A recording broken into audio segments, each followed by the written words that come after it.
बिहार को महाराष्ट्र और गुजरात के स्तर पे लाने के लिए कोई ऐसी आपकी प्लानिंग है, ऐसा कुछ है? बिहार को अगले 10 साल में अगर 28वें नंबर से उठ के 10वें नंबर तक भी पहुंचना है, देश के 10 अग्रणी राज्यों में शामिल होना है, तो 3 चीज़ों में आमूलचूल परिवर्तन की ज़रूरत है। पहला है शिक्षा, दूसरा है पूंजी की उपलब्धता, स्वरोजगार, तीसरा है खेती को आमदनी की दिशा में। खेती जो बिहार में होती है ये खाने की खेती है। आपने गांव देहात में सुना होगा कि लोग अपनी रोपनी करने, कटाई करने आते हैं और कमाने के लिए बाहर जाते हैं।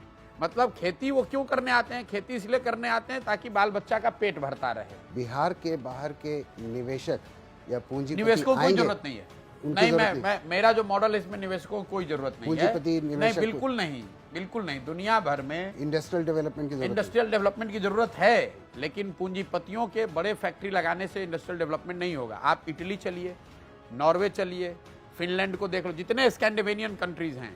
आप न्यूजीलैंड चलिए, न्यूजीलैंड में किसी एक बड़े कंपनी का नाम आप बता दीजिए, कोई नहीं जानता है। They have one of the most prosperous life. Australia में बता दीजिए।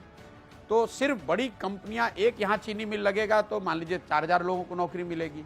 लेकिन अगर 4 लाख लोगों को पूंजी मिल जाए तो हर आदमी कुछ ना कुछ रोजगार कर पाएगा। तो I am a great believer marrying the education and skills with capital, availability of capital, that will create jobs and jobs will lead to consumption. As the moment we start consuming more, अगर बिहार में ज़्यादा लोग consume कर रहे हैं, 13 करोड़ लोग, तो अपने आप industry will come nearer to where the consumer is. अगर बिहार में सीमेंट की खपत बढ़ेगी तो सीमेंट कंपनियों को मजबूर होकर यहाँ सीमेंट कंपनी लगानी पड़ेगी। अगर चीनी हम लोग यहाँ कंज्यूम कर रहे हैं तो मजबूर होकर लोग चीनी यहाँ फैक्ट्री लगाएंगे। 13 करोड़ लोग हैं, हमें ये करना है कि वो लोग उन प्रॉस्पेरिटी में ऊपर बढ़े। वो जितना ज़्यादा कंज्यूम करेंगे उतना ज़्यादा इंडस्ट्रियलाइजेशन अपने आप होगा। आप यूएस में देख लीजिए, US economy entire 2/3 economy GDP is all consumption driven. तो बिहार में वे फॉरवर्ड, मैं फिर से कह रहा हूँ, रोजगार देने वाली शिक्षा, कमाई देने वाली खेती और नौकरी नहीं स्वरोजगार देने वाली पूंजी, अगर इन 3 चीज को उपलब्ध करा दीजिए, बिहार में आप आमूलचूल परिवर्तन देखेंगे अगले 10 साल में।